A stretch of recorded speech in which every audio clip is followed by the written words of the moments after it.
যদি আমি মাটি দান কৰিব পাৰোঁ বা দিব পাৰোঁ দেখাই দিব পাৰোঁ তেওঁ এটা ধুনীয়াকৈ অনুষ্ঠান বনাই ৰাখিব তাৰ কাৰণে যদি আমি চবেই বিচাৰি মেলি সভাত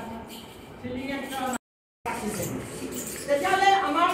চেণ্ট্ৰেল কমিটিৰ পৰা যিখন চাৰ্টিফিকেট সেই চাৰ্টিফিকেটৰ যোগেদি আমি সেই মেডিকেলৰ চিটটো আমি আসনটো সংৰক্ষিত ভাষা সেইটো আমি সদায়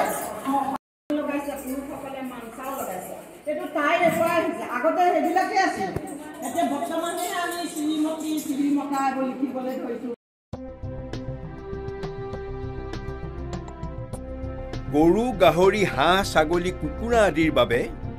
জনপ্ৰিয় দানাৰ নামটোৱে হ'ল বিয়ম বিয়ম এই অসমৰ উদ্যোগ গতিকে বিতৰকসকলে অতি শীঘ্ৰেই বিয়ম উদ্যোগৰ লগত যোগাযোগ কৰক